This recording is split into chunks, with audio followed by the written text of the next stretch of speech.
ଆସିଲା ଗ୍ରାହକଙ୍କ ପାଇଁ ବଡ଼ ଖବର। ଦୀର୍ଘ ଦିନର ବୃଦ୍ଧି ପରେ ଏବେ ସୁନା ବଜାରରେ ବଡ଼ ହ୍ରାସ ପାଇଛି ଦର।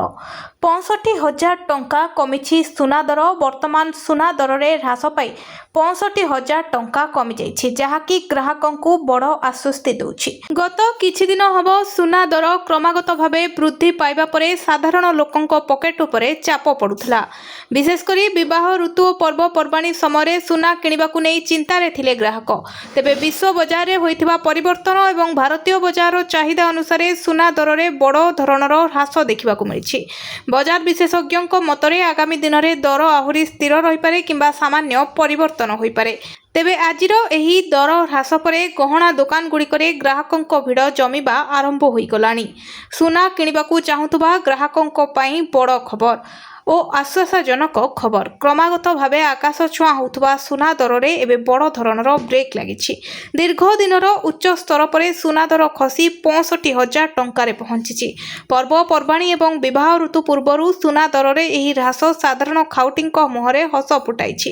ଗୋଟିଏ ପଟେ ବଜାରର କ୍ରୟଶକ୍ତି ବୃଦ୍ଧି ପାଇବାର ଆଶା କରାଯାଉଥିବା ବେଳେ ଅନ୍ୟପଟେ ଗହଣା ଦୋକାନଗୁଡ଼ିକରେ ଗ୍ରାହକଙ୍କ ଭିଡ଼ ଜମିବା ଆରମ୍ଭ ହୋଇଗଲାଣି। ଗତ କିଛି ସପ୍ତାହ ହେବ ସୁନା ବଜାରରେ ଜାରି ରହିଥିଲା ଅସ୍ଥିରତା। ସୁନା ଦର କ୍ରମାଗତ ଭାବେ ବୃଦ୍ଧି ପାଇ ସାଧାରଣ ଲୋକଙ୍କ ଆୟ ବାହାରକୁ ଚାଲି ଯାଉଥିଲା।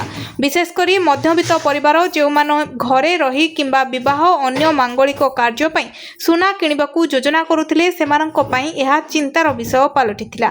ତେବେ ବିଶ୍ୱ ବଜାରର ଆମେରିକୀୟ ଡଲାରର ସ୍ଥିତି, ଆନ୍ତର୍ଜାତୀୟ ସ୍ତରରେ ସେୟାର ବଜାର କାରବାର ଏବଂ ସେଣ୍ଟ୍ରାଲ ବ୍ୟାଙ୍କଗୁଡ଼ିକର ନୀତି ଯୋଗୁଁ ଆଜି ଭାରତୀୟ ବଜାରରେ ସୁନା ଦର ଖସିଛି। ଆଜି 10 ଗ୍ରାମ ସୁନାର ଦର 65,000 ଟଙ୍କା ଛୁଇଁବା ସହ ଗ୍ରାହକଙ୍କୁ ଏକ ବଡ଼ ଆଶ୍ୱସ୍ତି ନେବାର ସୁଯୋଗ ଦେଇଛି। ସକାଳୁ ସୁନା ଦର 65,000 ଟଙ୍କା ହେବା ଖବର ପ୍ରସାରିତ ହେବା ପରଠାରୁ ଦୋକାନଗୁଡ଼ିକରେ ଗ୍ରାହକଙ୍କ ଆଗମନ ବୃଦ୍ଧି ପାଇଛି। ବଜାର ବିଶେଷଜ୍ଞଙ୍କ ଅନୁସାରେ ଆଗାମୀ କିଛି ଦିନ ପର୍ଯ୍ୟନ୍ତ ସୁନା ଦର ଏହି ପରିସର ମଧ୍ୟରେ ସ୍ଥିର ରହିବାର ସମ୍ଭାବନା ରହିଛି। ତେଣୁ ଯେଉଁମାନେ ସୁନାରେ ନିବେଶ କରିବାକୁ ଚାହୁଁଛନ୍ତି କିମ୍ବା ଗହଣା କିଣିବାକୁ ଚାହୁଁଛନ୍ତି, ସେମାନଙ୍କ ପାଇଁ ଏହା ଏକ ଉପଯୁକ୍ତ ସମୟ ହୋଇପାରେ। ଯଦି ଆପଣ ସୁନା କିଣିବାକୁ ଚାହୁଁଛନ୍ତି କିମ୍ବା ଘରେ ବିବାହ, ବ୍ରତଘର ଭଳି ମାଙ୍ଗଳିକ କାର୍ଯ୍ୟ ପାଇଁ ଗହଣା କିଣିବାର ଯୋଜନା କରୁଛନ୍ତି, ତେବେ ଆପଣଙ୍କ ପାଇଁ ଏହା ହିଁ ସବୁଠାରୁ ସଠିକ୍ ସମୟ। କାରଣ ସୁନା ବଜାରରେ ଆସିଛି ଏକ ବଡ଼ ସୁଯୋଗ। କ୍ରମାଗତ ବୃଦ୍ଧି ପରେ ସୁନା ଦର ଖସି 65,000 ଟଙ୍କାରେ ପହଞ୍ଚିଛି। ତେବେ ସବୁଠାରୁ ଗୁରୁତ୍ୱପୂର୍ଣ୍ଣ କଥା ହେଉଛି ଏହି କମ୍ ଦର ବହୁତ ଦିନ ପର୍ଯ୍ୟନ୍ତ ରହିନପାରେ। ବଜାର ବିଶେଷଜ୍ଞଙ୍କ ଚେତାବନୀ, ଆଗାମୀ ଦିନରେ ସୁନା ଦର ପୁଣି ଥରେ ହୁ ହୁ ହୋଇ ବଢ଼ିବାକୁ ଯାଉଛି। ତେଣୁ ବିଳମ୍ବ ନକରି ଶୀଘ୍ର କିଣନ୍ତୁ। ଗ୍ରାହକଙ୍କ ପାଇଁ ଏ ରହିଛି ସୁବର୍ଣ୍ଣ ସୁଯୋଗ। ଦୀର୍ଘ ଦିନର ଅପେକ୍ଷା ପରେ ସୁନା ବଜାରରେ ଦେଖିବାକୁ ମିଳିଛି ବଡ଼ ଧରଣର ହ୍ରାସ। 10 ଗ୍ରାମ ସୁନାର ଦର ଖସି ଆସି ଆଜି 65,000 ଟଙ୍କା ସ୍ତରକୁ ଚାଲି ଆସିଛି, ଯାହା ଗ୍ରାହକଙ୍କୁ ବଡ଼ ଆଶ୍ୱସ୍ତି ଦେଇଛି। ମାତ୍ର ଏହି ଆଶ୍ୱସ୍ତି ଅଳ୍ପ ଦିନ ପାଇଁ ହୋଇପାରେ। ଆନ୍ତର୍ଜାତୀୟ ବଜାରରେ ଚାଲିଥିବା ଅସ୍ଥିରତା, ଡଲାରର ସ୍ଥିତି ଏବଂ ଆଗାମୀ ବିବାହ ଋତୁ ପାଇଁ ବଢ଼ୁଥିବା ଚାହିଦାକୁ ଦୃଷ୍ଟିରେ ରଖିଲେ ଏହି ଦର ହ୍ରାସ କେବଳ ସାମୟିକ। ବିଶେଷଜ୍ଞଙ୍କ ମତରେ ଆଗାମୀ କିଛି ସପ୍ତାହ ପର୍ଯ୍ୟନ୍ତ ସୁନା ଦର ପୁଣି ଥରେ ନୂଆ ରେକର୍ଡ ଛୁଇଁପାରେ। ତେଣୁ ଯେଉଁମାନେ ପରେ କିଣିବାକୁ ଭାବୁଛନ୍ତି, ସେମାନଙ୍କୁ ଆଗକୁ ଅଧିକ ପକେଟ ଢିଲା କରିବାକୁ ପଡ଼ିପାରେ। ବଜାରରେ ସ୍ଥିତି କ'ଣ ରହିଛି ଏବଂ ବ୍ୟବସାୟୀଙ୍କ ମତ କ'ଣ, ସିଧାସଳଖ ସୁନା ବଜାରରୁ ଯୋଡ଼ି ହେଉଛନ୍ତି। ବ୍ୟବସାୟୀମାନେ ମଧ୍ୟ ଗ୍ରାହକଙ୍କୁ ପରାମର୍ଶ ଦେଉଛନ୍ତି ଯେ ଯଦି ଆଗକୁ କିଣିବାର ଯୋଜନା ଅଛି, ତେବେ ବର୍ତ୍ତମାନ ହିଁ କିଣିନେବା ବୁଦ୍ଧିମାନର କାମ ହେବ। ସୁନା ଦରରେ 65,000 ଟଙ୍କା ତଳକୁ ଖସିବା ପରେ ଯାହା କିଣିବା ପାଇଁ ବେଷ୍ଟ ପ୍ରାଇସ୍। ବିଶ୍ୱ ବଜାରରେ ଯେଉଁ ସଂକେତ ମିଳୁଛି, ଆଗାମୀ ଦିନରେ ଦର ପୁଣି ବୃଦ୍ଧି ପାଇବ। ଗ୍ରାହକମାନେ ଆଗାମୀ ଆବଶ୍ୟକତା ପାଇଁ ଏବେଠାରୁ ବୁକିଂ କରିନେବା ଉଚିତ। ଦାମ କମିଛି, ତେଣୁ ତୁରନ୍ତ କିଣିନିଅନ୍ତୁ। ଆଗକୁ ଦର ବଢ଼ିଯିବାର ଭୟ ରହିଛି, ତେଣୁ ବିବାହ ଗହଣା ପାଇଁ ଏବେଠାରୁ ବୁକିଂ କରିନିଅନ୍ତୁ। ସୁଯୋଗ ବାରମ୍ବାର ଆସେ ନାହିଁ। 65,000 ଟଙ୍କାରେ ସୁନା କିଣିବାର ଏହି ମଉକାକୁ ହାତଛଡ଼ା କରନ୍ତୁନି।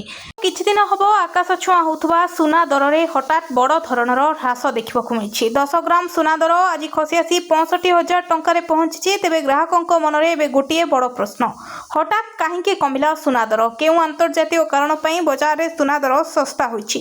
ଏହି କମ୍ ଦର କେତେ ଦିନ ପର୍ଯ୍ୟନ୍ତ ରହିବ? ଆସନ୍ତୁ ଜାଣିବା ବିଶେଷ ରିପୋର୍ଟ।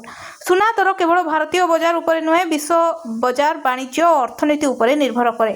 ଆଜି ସୁନା ଦର 65,000 ଟଙ୍କାକୁ ଖସିବା ପରେ ରହିଛି ଏହାର 4ଟି ବଡ଼ କାରଣ। ଆମେରିକୀୟ ଡଲାରର ବଳବାନ ହେବା ଆନ୍ତର୍ଜାତୀୟ ବଜାରରେ ଆମେରିକୀୟ ଡଲାର ମଜବୁତ ହୋଇଛି। ଯେତେବେଳେ ଡଲାରର ମୂଲ୍ୟ ବଢ଼େ ସେତେବେଳେ ସୁନା ଦରରେ ହ୍ରାସ ଦେଖାଯାଏ। କାରଣ ବିଶ୍ୱ ବଜାରରେ ସୁନା କାରବାର ଡଲାରରେ ହିଁ ହୋଇଥାଏ। ସେୟାର ବଜାରରେ ସୁଧାର। ଗତ କିଛିଦିନ ହେବ ଭାରତୀୟ ଏବଂ ବିଶ୍ୱ ସେୟାର ବଜାରରେ ଭଲ କାରବାର ଦେଖିବାକୁ ମିଳୁଛି। ଯେତେବେଳେ ସେୟାର ବଜାରରେ ଭଲ ଚାଲେ ନିବେଶକମାନେ ସୁନାରୁ ଟଙ୍କା କାଢ଼ି ସେୟାର ବଜାରରେ ନିବେଶ କରନ୍ତି। ଫଳରେ ସୁନାର ଚାହିଦା କମି ଦର ହ୍ରାସ ପାଏ। ବିଶ୍ୱ ସେଣ୍ଟ୍ରାଲ ବ୍ୟାଙ୍କଗୁଡ଼ିକର ନୀତି, ଆମେରିକୀୟ ଫେଡେରାଲ ରିଜର୍ଭ ଏବଂ ବିଶ୍ୱର ଅନ୍ୟାନ୍ୟ ପ୍ରମୁଖ ବ୍ୟାଙ୍କଗୁଡ଼ିକର ସୁଧ ହାର ନୀତି ଯୋଗୁଁ ସୁନା ନିବେଶକମାନେ ଲାଭ ଉଠାଇବା ପାଇଁ ନିଜ ସୁନା ବିକ୍ରି କରିବା ଆରମ୍ଭ କରନ୍ତି। ସାମୟିକ ଚାହିଦା ହ୍ରାସ, ଆନ୍ତର୍ଜାତୀୟ ସଙ୍କେତ ସହ ଭାରତୀୟ ବଜାରରେ ସାମୟିକ ଭାବେ ଗହଣା କିଣାରେ ସାମାନ୍ୟ ସ୍ଥିରତା ଆସିବା ଯୋଗୁଁ ସ୍ଥାନୀୟ ବ୍ୟବସାୟୀମାନେ ମଧ୍ୟ ଦର କମାଇବାକୁ ବାଧ୍ୟ ହୁଅନ୍ତି। ଏହି ଦର ହ୍ରାସକୁ ନେଇ ଅର୍ଥନୀତିଜ୍ଞ ଏବଂ ବୁଲିଆନ ବଜାରରେ ବିଶେଷଜ୍ଞଙ୍କ ମତ ଅନୁସାରେ ବିଶ୍ୱ ବଜାରରେ ଡଲାର ମଜବୁତ ହେବା ଏବଂ ନିବେଶକମାନେ ପ୍ରଫିଟ୍ ବୁକିଂ କରିବା ଯୋଗୁଁ ସୁନା ଦର 65,000 ଟଙ୍କାକୁ ଖସିଛି। ବଜାର ସେୟାର ଓ ସୁନା ଦରର ପ୍ରତିଟି ସୂଚନା ସବୁଠାରୁ ପ୍ରଥମେ ପାଇବା ପାଇଁ ଆମ ଚ୍ୟାନେଲ ସହିତ ଯୋଡ଼ି ରୁହନ୍ତୁ। ଏହିଭଳି ଖବର ଆପଣଙ୍କୁ ପ୍ରତିଦିନ ମିଳିଯିବ।